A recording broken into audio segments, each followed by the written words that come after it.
Hello everyone. आज हम लोग देखेंगे best 500 world history and economics MCQ series का सेट नंबर 6। अगर आपने चैनल को सब्सक्राइब नहीं किया है तो सबसे पहले जाके चैनल को सब्सक्राइब जरूर कर ले। तो आते हैं पहले क्वेश्चन पे। निम्नलिखित में से कौन सा राष्ट्र केंद्रीय शक्तियों सेंट्रल पावर का हिस्सा नहीं था? यहाँ पे मैं ऑप्शन नहीं पढ़ूंगा, सीधे आंसर बताते हुए चलूंगा। तो सबसे पहले कुछ इंपॉर्टेंट पॉइंट देख लेते हैं। जो फर्स्ट वर्ल्ड वॉर हुआ था, प्रथम विश्व युद्ध, इसे ग्रेट वॉर भी कहा जाता है। प्रथम विश्व युद्ध को ग्रेट वॉर भी कहा जाता है। किनके बीच लड़ा गया था? एलाइड पावर मित्र शक्तियों और केंद्रीय शक्तियों सेंट्रल पावर के बीच लड़ा गया था। इसमें हार किसकी हुई थी? सेंट्रल पावर की। एलाइड पावर में मुख्य रूप से, मित्र शक्तियों में मुख्य रूप से फ्रांस, ग्रेट ब्रिटेन, रूस, इटली, जापान और अमेरिका अप्रैल 1917 में शामिल हुआ था। यहाँ से एक और पॉइंट आपको याद रखना है, अमेरिका शामिल हुआ था अप्रैल 1917 में और रूस आपका बाहर हो गया था नवंबर 1917 में। नवंबर 1917 में रूस बाहर हो गया था, वर्ल्ड वॉर प्रथम से बाहर हो गया था। वहाँ पे रूस में क्या हुआ? बोल्शेविक रिवॉल्यूशन हुआ। बोल्शेविक रिवॉल्यूशन हुआ। और सेंट्रल पावर में मुख्य रूप से जर्मनी, ऑस्ट्रिया हंगरी, ओटोमन साम्राज्य और बुल्गारिया थे। और जो फर्स्ट वर्ल्ड स्टार्ट कब हुआ था? 28 जुलाई 1914। 28 जुलाई 1914 जब ऑस्ट्रिया हंगरी ने वार डिक्लेयर कर दिया था किस पे? सर्बिया पे। वार डिक्लेयर कर दिया था किस पे? सर्बिया पे। और फर्स्ट वर्ल्ड वार खत्म कैसे हुआ? वर्साई की संधि से। ट्रीटी ऑफ वर्साई की संधि से first world war officially and हुआ था। कब हुआ था? 28 जून 1919। तो जो first world war officially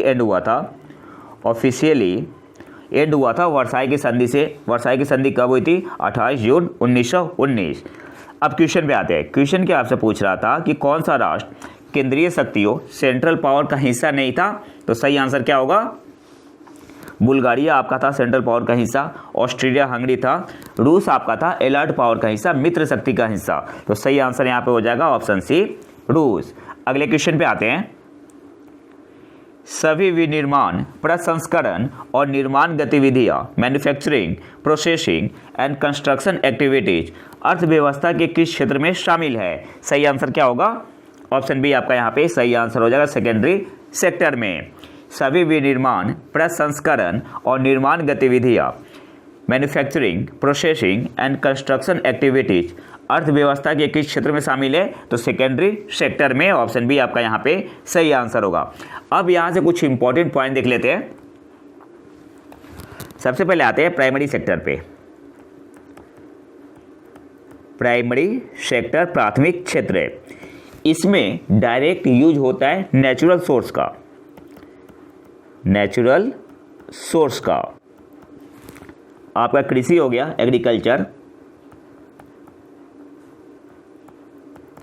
agriculture हो गया, माइनिंग हो गया, फॉरेस्ट्री हो गया, fishing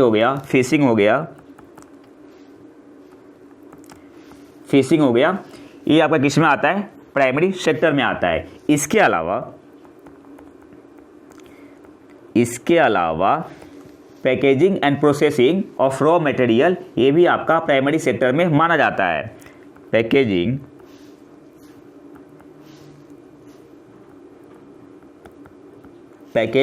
and processing of raw material,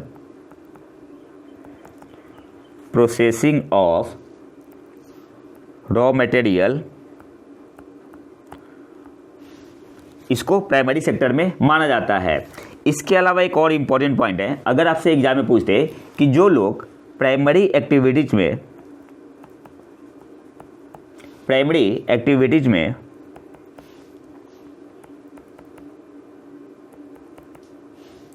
में इंगेज्ड होते हैं, उन्हें क्या कहा जाता है?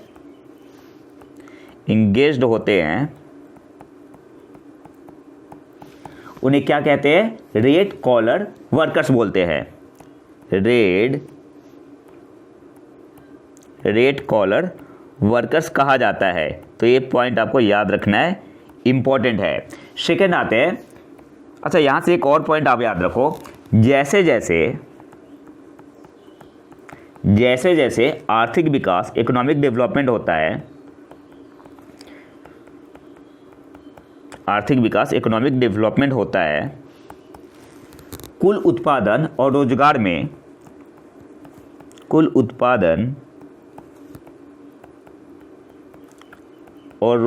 में प्राथमिक क्षेत्र की हिस्सेदारी कम हो जाती है। प्राइमरी सेक्टर, प्राथमिक क्षेत्र की हिस्सेदारी कम हो जाती है। ये पॉइंट आपको याद रखना है, हिस्सेदारी कम हो जाती है। इसका स्क्रीनशॉट आप ले सकते हैं। अब आते हैं सेकेंडरी सेक्टर पे। तो एक और पेज लेते हैं। सबसे पहले तो ये तो हमारा प्राइमरी सेक्टर हो गया। सेकेंडरी सेक्टर,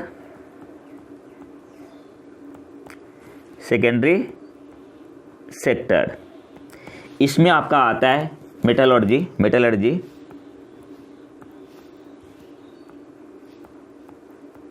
मेटलर्जी हो गया, automobile manufacturing, textile production, textile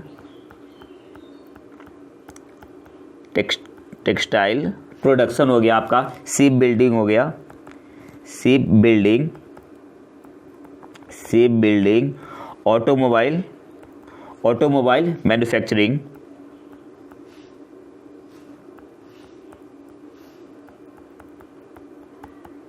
automobile manufacturing, ये सब किस में आता है? सेकेंडरी सेक्टर में आता है।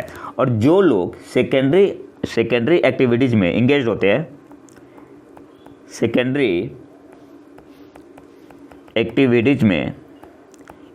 होते हैं, उन्हें क्या कहा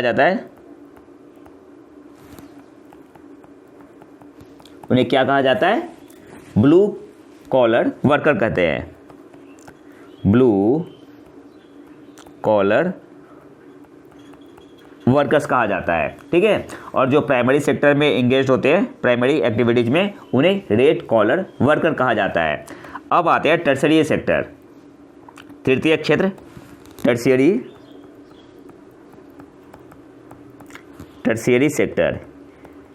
इसमें आपका आता है रिटेल हो गया, रिटेल, ट्रांसपोर्टेशन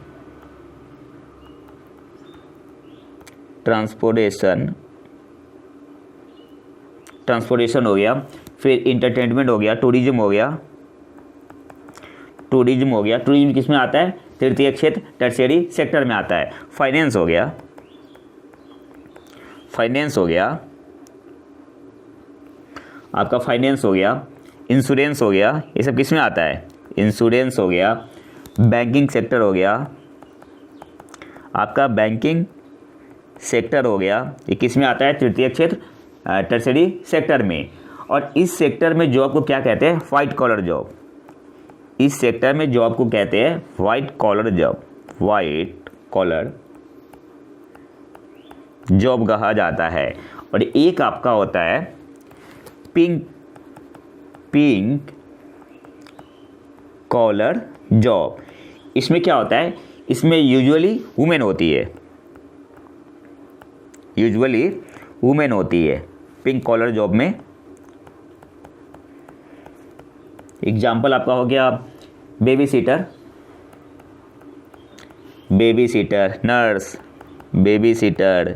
नर्स।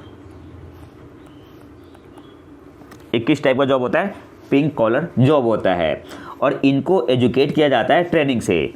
और एक आखिरी आते हैं क्वाटरनरी सेक्टर।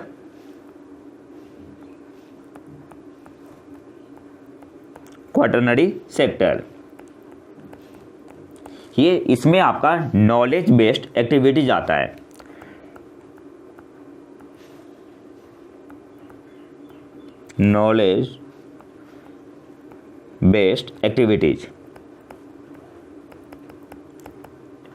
एग्जाम्पल आपका हो गया रिसर्च एंड डेवलपमेंट, कल्चर,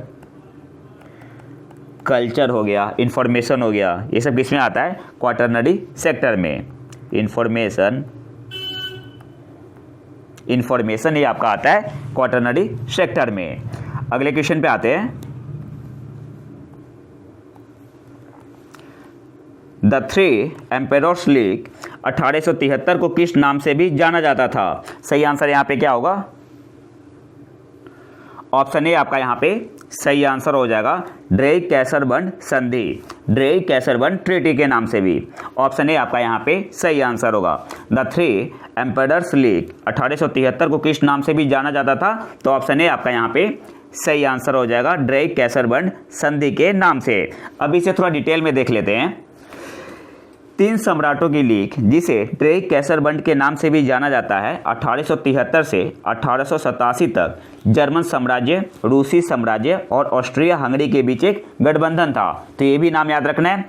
इसका ऑब्जेक्टिव क्या था? यह फ्रांस को अलग थलग रखने के लिए ओटो बिस्मार्क द्वारा बनाए गए कूटनीतिक जाल का हिस्सा था। अगले क्वेश्चन पे आते हैं। भारतीय नियोजन का प्रथम खाका प्रस्तुत करने का श्रेय किसे दिया जाता है? The credit of proposing the first blueprint of India planning is given to whom? सही आंसर क्या होगा? एम विश्वेश्वरैया। ऑप्शन है आपका यहाँ पे सही आंसर होगा। The credit of proposing the first blueprint of Indian planning is given to whom? तो सही आंसर क्या होगा? एम विश्वेश्वरैया। ऑप्शन है आपका यहाँ पे सही आंसर होगा। कब? 1934 में। 1934 में। अगले क्वेश्चन पे आते हैं। वाटरलू के युद्ध में नेपोलियन को पराजित करने वाली 7वीं गठबंधन सेना का कमांडर कौन था? तो सही आंसर क्या होगा? ऑप्शन डी आपका यहाँ पे सही आंसर हो जाएगा, आर्थर वेलेस्ली। ऑप्शन डी आपका यहाँ पे सही आंसर होगा। बैटल ऑफ वाटरलू कब हुआ था? 18 जून 1815, जिसमें नेपोलियन की हार हुई थी, नेपोलियन का कैरियर एंड हुआ था। अगले क्वेश्चन पे आते हैं। राष्ट्रीय योजना समिति, नेशनल प्लानिंग कमेटी की स्थापना अक्टूबर 1938 में किसकी अध्यक्षता में की गई थी? सही आंसर होगा option C, Jawaharlal Nehru. National planning committee, राष्ट्रीय योजना समिति की स्थापना कब हुई थी? अक्टूबर 1938 में। किसकी अध्यक्षता में की गई थी? तो ऑप्शन सी आपका यहाँ पे सही आंसर हो जाएगा, जवाहरलाल नेहरू। कब एस्टेब्लिश हुआ था? अक्टूबर 1938 में। किसके द्वारा? सुभाष चंद्र बोस जी के द्वारा। उस समय आईएनसी के प्रेसिडेंट थे सुभाष चंद्र बोस जी, और चेयरपर्सन कौन बने थे? Jawaharlal Nehru. The committee was chaired by Jawaharlal Nehru. Option C आपका यहाँ पे सही आंसर होगा। अगले क्वेश्चन पे आते हैं। फ्रांसीसी क्रांति के दौरान कौन सा नारा था? अच्छा, फ्रांसीसी क्रांति कब से कब तक था आपका? 1789 से 1799। और नारा कौन सा था? लिबर्टी, इक्वालिटी और फ्रेटर्निटी। ऑप्शन बी आपका यहाँ पे सही आंसर होगा। फ्रांसीसी क्रांति के दौरान कौन सा नारा था? Liberty, equality, fraternity. अगले क्वेश्चन पे आते हैं। निम्नलिखित में से किस वर्ष में पोस्ट वॉर रिकंस्ट्रक्शन कमेटी की स्थापना की गई थी? सही आंसर यहाँ पे क्या होगा? ऑप्शन ए आपका यहाँ पे सही आंसर हो जाएगा, 1941 में। निम्नलिखित में से किस वर्ष में पोस्ट वॉर रिकंस्ट्रक्शन कमेटी की स्थापना की गई थी? तो ऑप्शन ए आपका यहाँ पे सही आंसर हो जाएगा, 1941 में। अगले क्वेश्चन पे आते हैं। सेंट बोनीफेस ने जर्मन चर्च को आकार देने में कैसे मदद की? जो सेंट बोनीफेस है, ये नीदरलैंड के संत थे और इनका जन्म हुआ था कहाँ? इंग्लैंड में। इनका जन्म हुआ था इंग्लैंड में। तो सही आंसर यहाँ पे होगा ऑप्शन ए, तलाक, अनाचार और बहुविवाह के विरुद्ध उपदेश। सेंट बोनीफेस ने जर्मन चर्च को आकार देने में कैसे मदद की? तलाक, अनाचार और बहुविवाह के विरुद्ध उपदेश। ऑप्शन ए आपका यहाँ पे सही आंसर होगा। अगले क्वेश्चन पे आते हैं।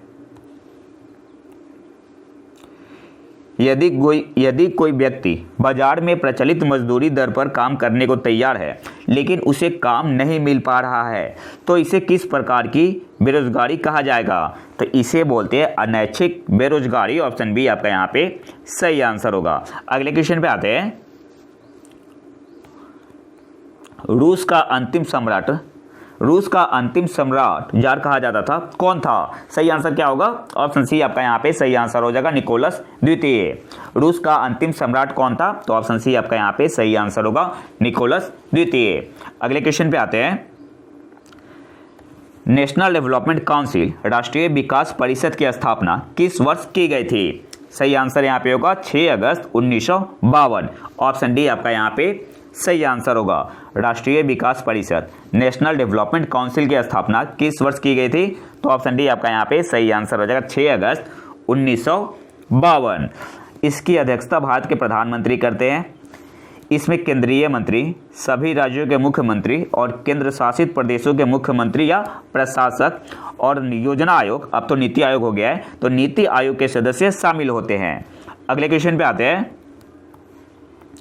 इंडोनेशियाई द्वीप समूह में पूर्वी तिमोर किसका पूर्व उपनिवेश था? तो सही आंसर यहाँ पे होगा ऑप्शन ए, पुर्तगालियों का। ऑप्शन ए आपका यहाँ पे सही आंसर होगा। और यही कारण है कि पूर्वी तिमोर में मुख्य रूप से रोमन कैथोलिक है, तो ये याद रखना है आपको। अगले क्वेश्चन पे आते हैं। किसी अर्थव्यवस्था का शुद्ध राष्ट्रीय उत्पाद नेट नेशनल प्रोडक्ट है, तो एनएनपी आपका होता है जीएनपी माइनस डिप्रिसिएशन, हिंदी में इसे बोलते हैं मूल्यह्रास। मूल्यह्रास। और जीएनपी क्या होता है? GDP plus NFIA. एनएफआईए का मतलब क्या हुआ? Net factor income from abroad. तो ऑप्शन डी आपका यहाँ पे सही आंसर हो जाएगा। बोथ ए एंड बी, ए भी सही है, बी भी सही है, तो ऑप्शन डी आपका यहाँ पे सही आंसर होगा। अब देखो यहाँ से 2 पॉइंट आप ध्यान रखो।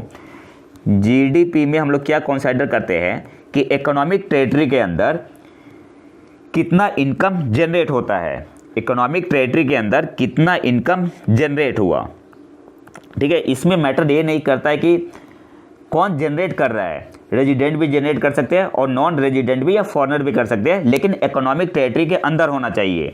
और जीएनपी में क्या देखते हैं हम? रेजिडेंट कहाँ जनरेट कर रहा है, या तो आउटसाइड कंट्री करे या कंट्री के अंदर करे। लेकिन जीडीपी में क्या देखा जाता है कि इकोनॉमिक टेरिटरी के अंदर कितना इनकम जनरेट हुआ, और जीएनपी में क्या देखा जाता है कि रेजिडेंट के द्वारा इनसाइड टेरिटरी या आउटसाइड टेरिटरी कितना इनकम जनरेट हुआ। ये फर्क होता है जीडीपी और जीएनपी में। और जब नेट नेशनल प्रोडक्ट निकालना है तो क्या करते हैं? जीएनपी माइनस डिप्रिसिएशन, मूल्यह्रास कर देते हैं।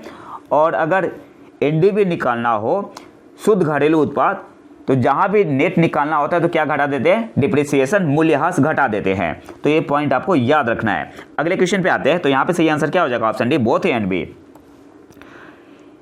किस दार्शनिक ने पवित्र रोमन साम्राज्य के बारे में कहा था कि यह न तो पवित्र है, न रोमन और न ही साम्राज्य है? सही आंसर क्या होगा? वॉल्टेयर ने कहा था। ऑप्शन बी आपका यहाँ पे सही आंसर होगा। किस दार्शनिक ने पवित्र रोमन साम्राज्य के बारे में कहा था कि यह न तो पवित्र है, न रोमन और न ही साम्राज्य? तो वॉल्टेयर ने कहा था। ऑप्शन बी आपका यहाँ पे सही आंसर होगा। अगले क्वेश्चन पे आते हैं। जब हम एनएनपी को किसी राष्ट्र की कुल जनसंख्या से विभाजित करते हैं तो हमें क्या प्राप्त होता है? Per capita income. Option A आपका यहाँ पे सही आंसर होगा। जब हम एनएनपी को किसी राष्ट्र की कुल जनसंख्या से विभाजित करते हैं तो हमें प्राप्त होता है per capita income. Option A आपका यहाँ पे सही आंसर होगा। अगले क्वेश्चन पे आते हैं। शीत युद्ध की समाप्ति का प्रतीक बर्लिन की दीवार किस वर्ष गिरी थी? सही आंसर क्या होगा?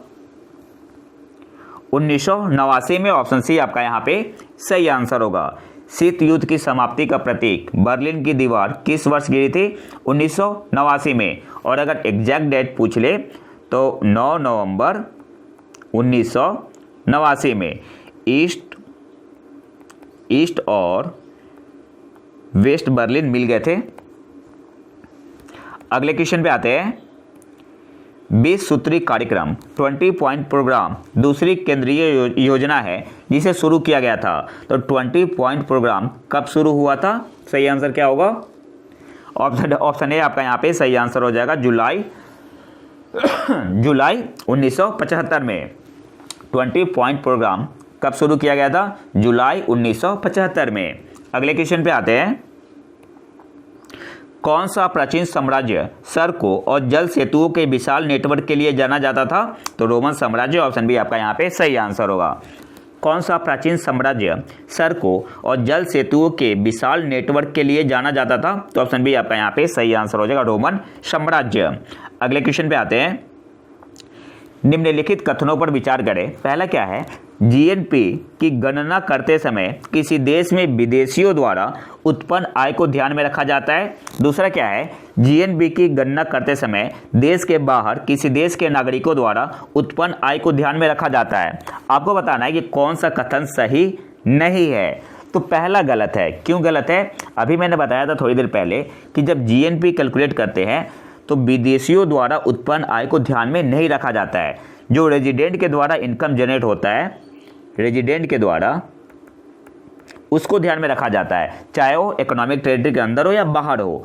तो हमें तो दूसरा क्या है? जीएनपी की गणना करते समय देश के बाहर किसी देश के नागरिकों द्वारा उत्पन्न आय को ध्यान में रखा जाता है। तो हाँ, ये तो बिल्कुल सही है। और हमसे क्या पूछ रहा है? कौन सा कथन सही नहीं है? तो पहला आपका सही नहीं है। तो सही आंसर क्या हो जाएगा? ऑप्शन सी आपका यहाँ पे सही आंसर हो जाएगा, ओनली 1। अगले क्वेश्चन पे आते हैं। गीजा के महान पिरामिड कहाँ स्थित है? तो नील नदी के पश्चिमी तट पे। ऑप्शन ए आपका यहाँ पे सही आंसर होगा। अगले क्वेश्चन पे आते हैं। भारत में कृषि आयकर, एग्रीकल्चर इनकम लगाया जा सकता है तो राज्य सरकार लगाती है। ऑप्शन ए आपका यहाँ पे सही आंसर होगा। और सारे राज्य नहीं लगाते हैं, कुछ स्टेट है जैसे असम वगैरह हुए तो ये लगाते हैं। और हाल ही में अभी केरल ने इसे ख़त्म कर दिया, एग्रीकल्चर इनकम को। अगले क्वेश्चन पे आते हैं। एंग्लो जोलो युद्ध कब लड़ा गया था? तो सही आंसर क्या होगा? 1879 में। ऑप्शन बी आपका यहाँ पे सही आंसर होगा। एंग्लो जोलो युद्ध कब लड़ा गया था? तो 1879 में। ऑप्शन बी आपका यहाँ पे सही आंसर होगा। अगले क्वेश्चन पे आते हैं। नीली क्रांति का संबंध किससे है? Blue revolution. तो पीसी कल्चर, मछली उत्पादन से। ऑप्शन डी आपका यहाँ पे सही आंसर होगा। और आज के आखिरी क्वेश्चन पे आते हैं। पुनिक वार किसके बीच लड़ा गया था? तो रोम और कॉर्थेज के बीच। ऑप्शन बी आपका यहाँ पे सही आंसर होगा। पुनिक वार किसके बीच लड़ा गया था? तो रोम और कॉर्थेज के बीच। ऑप्शन बी आपका यहाँ पे सही आंसर होगा। तो ये तो था हमारा आज का लेक्चर। अगर आपको इसका पीडीएफ चाहिए तो आप हमारे टेलीग्राम चैनल प्रतीक IQ को ज्वाइन कर सकते हैं। और अगर वीडियो पसंद है तो लाइक करें और चैनल को सब्सक्राइब जरूर कर लें। मिलते हैं नए वीडियो में नए टॉपिक के साथ। तब तक के लिए नमस्कार, जय हिंद।